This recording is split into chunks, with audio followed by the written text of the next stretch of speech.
నమస్తే అండి, welcome to our channel. మనతో ఈరోజు పొలిటికల్ అనలిస్ట్ శ్రీలీల గారు ఉన్నారు. మేడం నమస్తే. నమస్తే మేడం, 2019 నుంచి 2024 మధ్య మద్యం సరఫరా కొనుగోలు మధ్య అవకతవకలు జరిగాయని చెప్పేసి ఈడీ సిట్ విచారణ అనేది జరుగుతుంది. అప్పుడు అసలు ఎలాంటి నేరాలు అనేవి జరిగాయి, ముఖ్యంగా ప్రభుత్వ సంస్థ నుంచి కొన్ని ప్రాధాన్యత కలిగినటువంటి సంస్థలకు మాత్రమే ఇచ్చి భారీగా లంచాలు తీసుకున్నారనే ఆరోపణలు కూడా ఉన్నాయి. బట్ దీన్ని మాత్రం వైఎస్ఆర్సీపీ ఇది కక్ష సాధింపు చర్యలో భాగంగానే చేస్తున్నారు, అలాంటిది ఏం లేదని కొట్టిపాడేస్తున్నారు. నిజంగా అప్పుడు ఏం జరిగింది, ప్రస్తుతం విచారణ అనేది ఎలా కొనసాగుతుంది? అసలు దాన్ని వైఎస్ఆర్సీపీ పార్టీ ఫస్ట్ వాళ్ళు ఇది ఫేక్ మా మీద క్రియేట్ చేస్తారు అనే ముందు అసలు ఈ మద్యం కుంభకోణం ఎలా బయటకు వచ్చిందో మనం మాట్లాడుకోవాలి. ఎవరు విజయసాయి రెడ్డి బయట పెట్టాడు. మమ్మల్ని దొంగలు అంటారేంటి, ఆ సినిమాలో బ్రహ్మానందం రవితేజ ఎవరు ఉంటారు, అరే నేనేంటారు దొంగ వెనకొచ్చేవాడు ఎవడు అంటాడు చూడు, అలాగా అక్కడ దొరికిపోగానే విజయసాయి రెడ్డి ఏదైతే ఆ పోర్టుకు సంబంధించి కాకినాడ పోర్టుకు సంబంధించిన విషయంలో విజయసాయి రెడ్డి ఆ రోజున మీడియా ముందుకు రావటం, ఆయన కూడా విచారణ ఎదుర్కోవటం, పోలీసులు దర్యాప్తు ఇవన్నీ జరిగిన తర్వాత ఆయన మీడియా ముందుకు వచ్చి చెప్పింది, అరే బాబు మేమేం దొంగలం, అంతకంటే పెద్ద దొంగలు ఉన్నారు, రాజు కసిరెడ్డి ఉన్నాడు, మరి ఈ ధనుంజయ రెడ్డి ఉన్నాడు, కృష్ణమోహన్ రెడ్డి ఉన్నాడు, వీళ్ళందరూ ఉన్నారు కదా అని చెప్పి అప్పుడు చెప్పడం జరిగింది. ఆయనే చెప్పాడు స్వయంగా మా ఇంట్లోనే మీటింగ్ పెట్టుకున్నారని. 2 సార్లు కూడా తాడేపల్లి ప్యాలెస్లో ఉన్న విజయసాయి రెడ్డి ఇంట్లో పెట్టుకున్నా, హైదరాబాద్లో జర్నలిస్ట్ కాలనీలో ఉన్న విజయసాయి రెడ్డి ఇంట్లో పెట్టుకున్నది కూడా వీళ్ళే. ఎవరున్నారు ఆ మీటింగ్లో అంటే ఈ ఎవరైతే సజ్జల శ్రీధర్ రెడ్డి ఉన్నాడు, ఆ తర్వాత ధనుంజయ రెడ్డి ఉన్నాడు, మిథున్ రెడ్డి ఉన్నాడు, ఈ రాజ్ కసిరెడ్డి ఉన్నాడు, వీళ్ళందరూ కూడా ఏం మాట్లాడుకున్నారు అంటే గతంలో ఉన్నవే మనం కంటిన్యూ చేస్తూ దాంట్లో ఉన్న ఆ క్వాలిటీని తగ్గిద్దాం, ఆ క్వాలిటీ తగ్గించేసి జే బ్రాండ్స్ తయారు చేసి వింత వింత పేర్లన్నీ పెట్టేసి వాటికి స్పెషల్ స్టేటస్ రాష్ట్రానికి లేదు కానీ బ్రాండ్లు అయితే పెట్టారు. గోల్డ్ మెడల్ పెట్టారు, టీచర్ సిగ్నేచర్స్ పెట్టారు, ఇంకా వాళ్ళ ఇష్టం. ఈ జే బ్రాండ్స్ ఏ విధంగా విచ్చలవిడిగా ఆ రోజున మరి ప్రజల్లోకి తీసుకొచ్చారు, అవి తాగి వాళ్ళు అనారోగ్యం పాలు ఎలా అయ్యారు అందరికీ తెలిసిన విషయం. మరి దాంట్లో వీళ్ళు ఈ డబ్బుల లావాదేవీలు ఎలా జరిపారు, ఒక్కొక్క బాక్స్కి గతంలో ఎంత ఉంది, వీళ్ళెంత కలెక్ట్ చేశారు, మరి ఆ లిక్కర్కి సంబంధించిన అవన్నీ కూడా ఈ రోజున ఈడీ ఎంటర్ అయింది. ఎక్కువగా వీళ్ళు డబ్బుని ఎన్ని విధాలుగా చేశారు అంటే సినిమాల్లో పెట్టారు, ల్యాండ్స్ దీంట్లో పెట్టారు, అదేవిధంగా హాస్పిటల్స్ మీద పెట్టారు, ఒకటిగా చెప్పుకుంటూ వెళ్తే బంగారం కొనుగోలు చేశారు.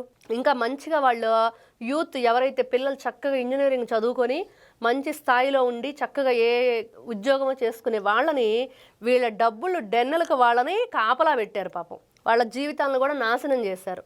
25 ఏళ్ళు 20 ఏళ్ళు ఉన్న పిల్లలు ఆ కాఫీ స్టాల్లో ఎక్కడో పని చేస్తున్నారు, 30,000 నెలకట్లాగా. వాళ్ళను కూడా తీసుకొచ్చేసి అరే ఇదేంటి ఇక్కడ పని చేయటం, కాఫీ కప్పులు కడుక్కోవటం ఏంటి, వచ్చేసి దర్జాగా కాఫీ తాగుతూ అడ్డానికి నువ్వు కాపలా కూర్చో అని చెప్పి కూర్చోబెట్టారు. ఇది మరి రాజకసిరెడ్డి ఏం మాట్లాడతాడు, అమ్మమ్మో నేను చెప్పానంటే అంతిమ లబ్ధిదారుడు పేరు చెప్తే నాకు అంతిమ యాత్రే అని అంటాడు ఒకడు.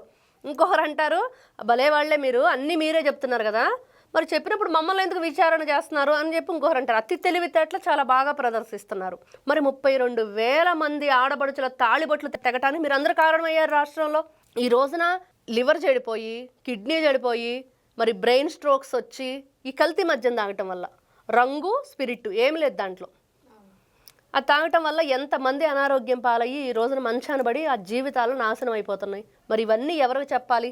మరి మీకు సంబంధం లేకపోతే మీరు ఆ రోజున ఎందుకు విజయసాయి రెడ్డి ఇంట్లో మీటింగ్ పెట్టారు, ఎందుకు ఇలాంటి బ్రాండ్స్ అమ్మారు, అసలు జగన్మోహన్ రెడ్డి మద్యం అనేది లేకుండా చేస్తాను, దానికి రేట్లు పెంచేస్తే మరి సామాన్య మానవుడు తాక్కుండా ఉంటాడు అని చెప్పేసి చాలా కథలు చెప్పాడు. ఆ తర్వాత మరి మద్యం షాపుల్లో మీరు ఎందుకు ఆన్లైన్ పేమెంట్ లేకుండా చేశారు, ట్రాన్సాక్షన్స్ ఓన్లీ క్యాష్ పేమెంట్ ఎందుకు తీసుకున్నారు? పురంధరేశ్వరి గారు ఆ విషయాన్ని అడిగితే విజయసాయి రెడ్డి ఏం మాట్లాడాడు, ఆ రోజున నీకు తాగే అలవాటు ఉందేమో మాకు లేదు, మరి అది కల్తీ జరిగిందని నువ్వెలా చెప్తున్నావు అని అడిగాడు ఒక మహిళను పట్టుకొని. ఇది వీళ్ళ నీచమైన ఈ కల్తీ లిక్కరు కుంభకోణం చరిత్ర. మరి ఇట్లాంటి వ్యక్తులు ఈ రోజున ఈడీ అతి త్వరలోనే జగన్మోహన్ రెడ్డికి కూడా మరి ఈడీ నోటీసులు ఇస్తే ఎలా ఉండిద్దంటే ఉండవల్లి అరుణ్ కుమార్ గారు చెప్పినట్లుగా ఈసారి కనుక జగన్మోహన్ రెడ్డి జైలుకి వెళ్తే 25 ఏళ్ళు పక్కా శిక్ష పడిద్ది అన్నట్లుగా పడాలని అందరూ కోరుకుంటున్నారు. ఎందుకంటే రోజుకు ఒక డ్రామా, పూటకో వేషం, ఇష్టం వచ్చినట్లుగా నోటికి ఏదొస్తే అది మాట్లాడటం. నీకు మందులు అయిపోయినప్పుడల్లా వచ్చి మాట్లాడుతున్నావు అని జనాలు మాట్లాడుకుంటున్నారు. నిజమా కాదా? మందులు పనిచేయట్లేదని కూడా చెప్పుకుంటున్నారు. నిజమా కాదా? అమావాస్య ఎందుకు వచ్చి మాట్లాడుతున్నావు అని అడుగుతున్నారు, మంగళవారం ఎందుకు పెడుతున్నావు అని అడుగుతున్నారు ప్రోగ్రాంలు. అవన్నీ సమాధానం చెప్పుకోవాలి జగన్మోహన్ రెడ్డి. మరి ఇలాంటి వేషాలు వేసేవాళ్ళు బయట ఉండాలని ఎవరు కోరుకుంటారు? కాబట్టి వీళ్ళు మద్యం కుంభకోణం చేయటం అనేది నిజం, వాళ్ళు దాంట్లో ఏ రకంగా చేశారు, ఎన్ని విధాలుగా ప్రజల జీవితాలతో ఆటలాడారు అనేది వాస్తవం. మరి ఎన్ని విధాలుగా వీళ్ళు ఈ రోజున తప్పించుకోవడానికి ప్రయత్నం చేస్తున్నారు అనేది వాస్తవం. ఈ ఈడీ ఏదైతే నిన్న ఈ రోజున వీళ్ళ మీద విచారణ జరుగుతుందో వీళ్ళని ఖచ్చితంగా వీళ్ళు చెప్తారు. తెలియదు, గుర్తులేదు, మర్చిపోయా అనేది వాళ్ళ పాఠం ఎప్పుడు ఉండేది. అది కాకపోతే చెప్తారు, కొంచెం లేట్ అయినా సరే అసలు విషయాలు బయటకు వస్తాయి.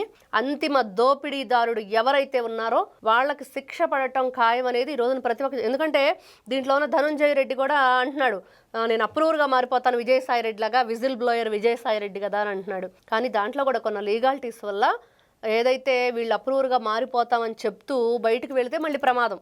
ఏం అవకతవకలు మళ్ళీ సృష్టిస్తారు, ఎక్కడి విషయాలు మనకి అందకుండా చేస్తారు. దాంట్లో ఉన్న ఏదైతే మనం ఒక పాయింట్ దొరికితే చాలు, ఆ తీగలాగితే డొంకంతా కదిలినట్టుగా ఏదన్నా దొరికితే క్లూ అనుకుంటామో, ఆ క్లూ అనేది లేకుండా చేస్తారన్న భయంతో వీళ్ళు, బాబు మీరు బయట ఉండటం కరెక్ట్ కాదు, మీరు పోలీస్ స్టేషన్లో జైల్లోనే ఉండాలి అనేది వాళ్ళు కోరి వాళ్ళు మళ్ళీ అరెస్ట్ చేయటం, బెయిల్ ఇచ్చారు, మళ్ళీ అరెస్ట్ చేశారు. ఈ రోజున ఈడీ విచారణ జరుగుతుంది. ఈడీ అనగానే ఎవరికైనా గుర్తొచ్చేది జగన్మోహన్ రెడ్డి కేసులు. ఎందుకంటే ఆయన మీద అక్రమ ఆస్తుల కేసులు ఈడీ, మరి సిబిఐ సిఐడి అన్నీ ఉన్నాయి. కాబట్టి ఈ రోజున ఎవరు ఏమనుకున్నా సరే ఆంధ్రప్రదేశ్ రాష్ట్ర ప్రజల్లో ఒక చీకటిది ఈ మద్యం కుంభకోణం. ఆ చీకటి రోజులు చాలా దారుణంగా జరిగినాయి. మరి ఇవన్నీ కూడా వాళ్ళకి శిక్ష పడాలి. ప్రజలు ఏదైతే కష్టాలు అనుభవించారో, వాళ్ళ కష్టాలకు కారణం ఎవరయ్యారో వాళ్ళకి శిక్ష పడితేనే వాళ్ళు ఎవరైతే 32,000 మంది చనిపోయారో వాళ్ళ ఆత్మకు శాంతి. మేడం, ఇప్పుడు ఎంతమంది రాజకీయ నాయకులు ఉండుంటారంటారు ఇందులో? ఇప్పుడు నారాయణ స్వామి ఎక్సైజ్ శాఖ మినిస్టర్ ఆ రోజు చేశాడమ్మా మంత్రిగా. ఆయన ఏం చెప్తున్నాడు, నాకేమి సంబంధం లేదు, వాళ్ళు సంతకాలు పెట్టమంటే పెట్టాను అంటున్నావు. నువ్వు మంత్రిగా ఉన్నావు, ఆ విషయం మర్చిపోతే ఎట్లాగా? వాళ్ళు పెట్టమంటే పెట్టడానికి అక్కడ విచక్షణ అనేది ఒకటి ఉంటుంది కదా. మీరు పెట్టమంటున్నారు, బాగుందండి, అయితే నేను దీనికి రాజీనామా చేస్తాను, మీ మాట విని మీరు ఎవరన్నా మంచిగా ఉండే వాళ్ళైతే వాళ్ళని పెట్టుకోండి అని చెప్పి ఆయన ఆ రోజున చెప్పాలి. అది వదిలేసి ఈ రోజున పోలీసులు విచారణకు రమ్మంటే నాకు 75 ఏళ్ళు, నేను రాలేను, మీరే మా ఇంటికి రండి అన్నారు. సరే, ఆ రోజున వాళ్ళ ఇంటికే వెళ్ళింది సిట్టు, విచారణ జరిపారు. అక్కడున్న ఏదో ఫోన్ కానీ లేకపోతే ఇంకొక ల్యాప్టాప్ కానీ వాళ్ళు తీసుకోవటం జరిగింది. కానీ ఆయన చెప్పే మాటే అక్కడ ఎవరికి కూడా నచ్చని మాట. ఈ రోజున నిజంగా మీరు ఎక్సైజ్ శాఖ ఉంటే ఆ రోజున ఎక్సైజ్ శాఖలో మంత్రిగా మీ బాధ్యత ఏంటి, ఏం జరుగుతుంది, ఏ విధంగా రవాణా చేస్తున్నారు, ఇదంతా ఏ డిస్టిలరీస్ నుంచి ఎక్కడి నుంచి వస్తుంది ఈ మద్యం, మరి ఎక్కడికి ఇదంతా వెళుతుంది, మరి అక్రమంగా వెళ్తుందా లేకపోతే ఏంటి, మరి దాంట్లో చెవిరెడ్డి భాస్కర్ రెడ్డి వీళ్ళంతా దాంట్లో కూడా చాలా చేశారు. మరి ఇవన్నీ కూడా చూస్తూ ఉంటే నాకు సంబంధం లేదంటే ఎట్లాగా? దీంట్లో ప్రతి ఒక్కరూ ఇన్వాల్వ్ అయి ఉన్నారు, వీళ్ళందరికీ ఉంది. ఎవరు? రాజకేశ్ రెడ్డి. ఎవరప్పా ఈ రాజకేశ్ రెడ్డి? తెలియదే మనకి, పేరు ఎప్పుడు వెళ్ళలేదు అన్నాడు జగన్మోహన్ రెడ్డి. ఎవరయ్యా బాబు నీ లీగల్ అడ్వైజర్ జగన్మోహన్ రెడ్డి గారు, మర్చిపోయారా రాజకేశ్ రెడ్డి గారు? నేను అడిగిన తర్వాత జనాలు బాగా గుర్తుపెట్టుకున్నారు, మనం గుర్తులేదని చెప్పినా కూడా మొత్తం పూర్తి వివరాలతో సహా చెప్పి గుర్తు చేస్తున్నారని చెప్పేసి భయపడి ఆ మాట మళ్ళీ మాట్లాడలేదు. కాబట్టి దీంట్లో వీళ్ళు ఎన్ని రకాలుగా తప్పించుకోవాలని చెప్పి చూసినా ఎక్కడా కూడా వీళ్ళు తప్పించుకోలేరు అనేది వాస్తవం. Okay, thank you madam. నమస్తే.